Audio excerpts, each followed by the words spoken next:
What's up guys, I've been Alexa here, and again I'm back with another YouTube video. Actually, in today's video I'm gonna be showing you why you shouldn't buy the iPhone 6 Plus. And if that sounds interesting, let's get right into it.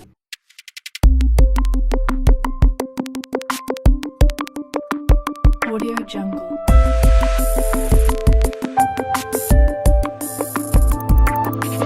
Now, for as long as I know, this smartphone is bought by many, especially here in Uganda, since it is cheap and it can still run WhatsApp, Facebook, and can install some bit of games. Now, this smartphone comes with an LCD display, and it is one of those displays that looks amazing.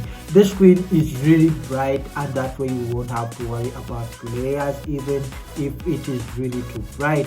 Although the screen isn't that colorful, the touch is very responsive, and I really liked it when playing during a free fire on this larger display, since I was able to see everything and every button very clear. But I can also tell you this, since I work in the phone repair shop, so most of the clients that I receive that have issues with the iPhone 6 Plus, most of them come with an issue of the touch not working. Usually their touch eyes is spoiled or broken or something, but anyways, it is broken. The touch can't work anymore. Even if you try to change the screen, it is not working. And this usually happens after the screen is dropped or exposed to water. That way you have a smartphone which is displaying but it is not working. I mean, that can be so annoying. And also another problem is that repairing the touch eyes is so expensive. So that way you need to just throw away the smartphone which you have and maybe buy a new one. Going to the memory bit of the smartphone comes with 1 GB RAM, and then storage types of 16 GB, 32 GB, and then 64 GB. But trust me, I know I have a lot of tech nuts here, but I'm gonna mention this. I'm gonna make sure that I mention this. The iPhone 6's memory, I think it is not that good. I think they use memory, I don't know if it's a chip, I don't know.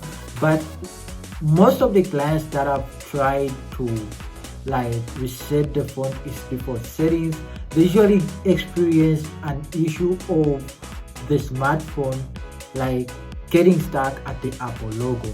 I don't know if you've experienced that, but I know most of the people watching this video have. Anyways, also the smartphone stopped getting updates on iOS 12.55 and be upgraded to the latest iOS 16.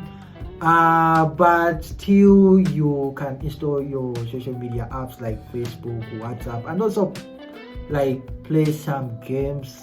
You can't play code here, but you can play Free Fire here, and maybe Can't Crush, you can enjoy it here.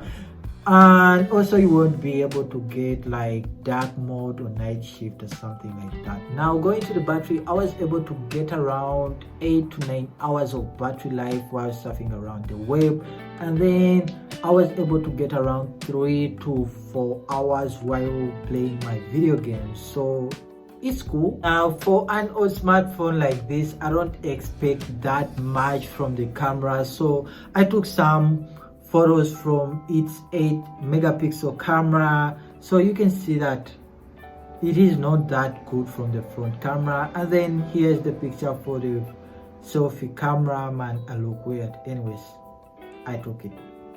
And yeah, I think the points to note is that before you buy the smartphone, you should know that it has software problems, it had memory problems.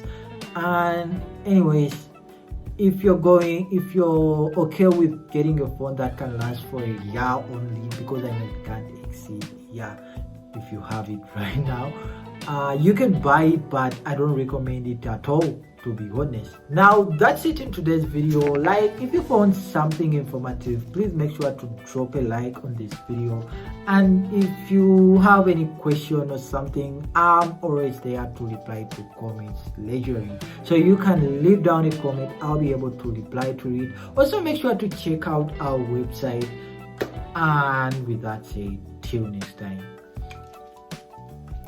peace out.